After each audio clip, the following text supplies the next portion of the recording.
So we're going to continue with our top questions from Microsoft LeetCode course.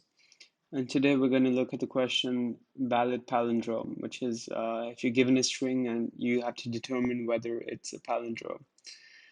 Basically, if you reverse the string, if it's the same as the original string, you have a palindrome. So I'm just going to take you through the logic behind this first, and then we're going to code it. All right, so let's take the string redder,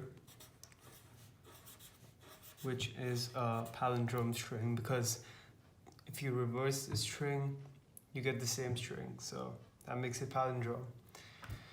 The way we're going to go about this is we're going to create two pointers. One's going to point to the first character, and the other is going to point to the last. So we'll have our two pointers, I equals 0 and j equal to string dot size minus 1.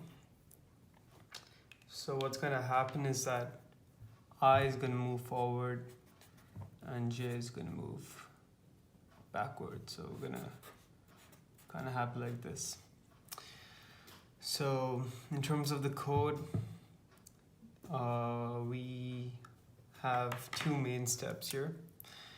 The first one is accounting for non-alphanumeric characters as we go by, because by the definition of the problem, if we have non-alphanumeric characters, we can ignore them and still have a palindrome string. For example,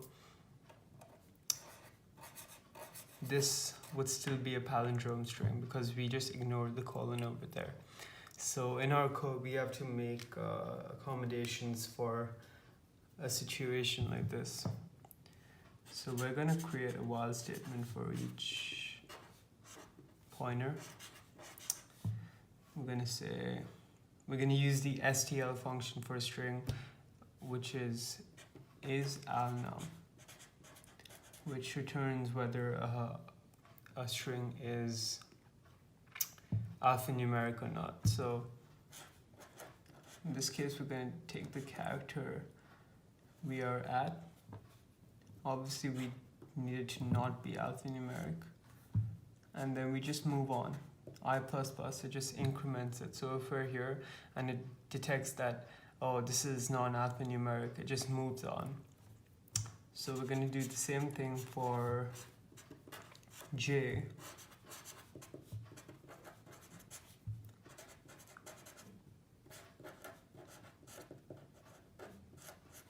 And we're going to decrement it. So now that we've accounted for this, we're going to do a main step, which is a simple check. We're going to use the toLower function because we're not accounting for capitalization here. We're going to do toLower si, and if it's not equal to s of j, we can say that at this point there's no way the string is palindrome, because if you look at this, you take the first, when I is 0 and j is s dot size minus 1, we have r equal to r. So this was the case, we move on. But if we had, for example, the string r d d d er, this passes, but then we're comparing d to e, and clearly they're not equal, and this means that it cannot be palindrome. So at this point we just return false. And yep, so once our loop is over, we know that all the characters must be equal to each other on either side, so we just return true. And that's the underlying logic here. We're just going to go ahead and code this. So as I said before, we're going to create two pointers, one pointing to the start of the string and one pointing to the end of it.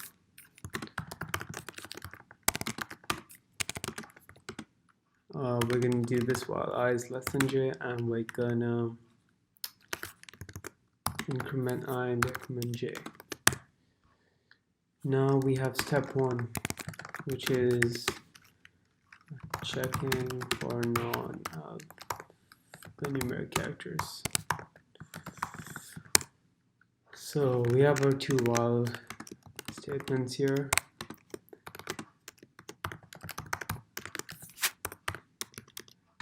So we increment I there, and we do the same for j.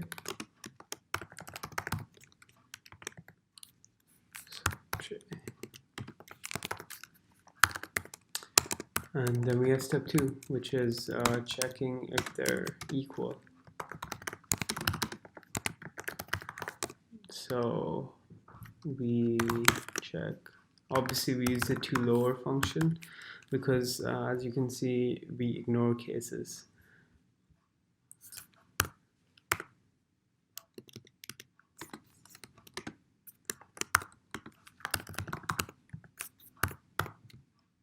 Bad. Just gonna change that.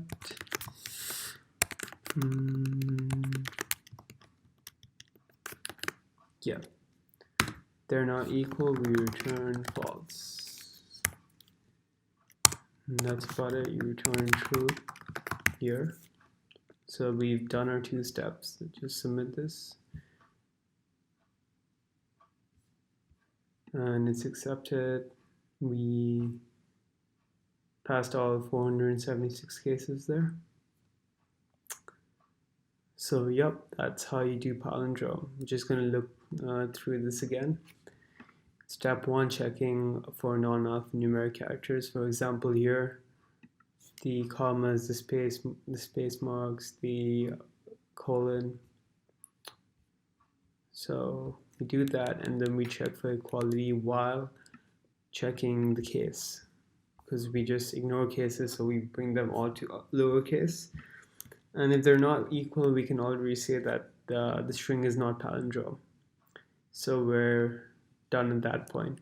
And if we go through the entire for loop and we find no inequality anywhere, we can safely assume that the string is palindrome and we return true.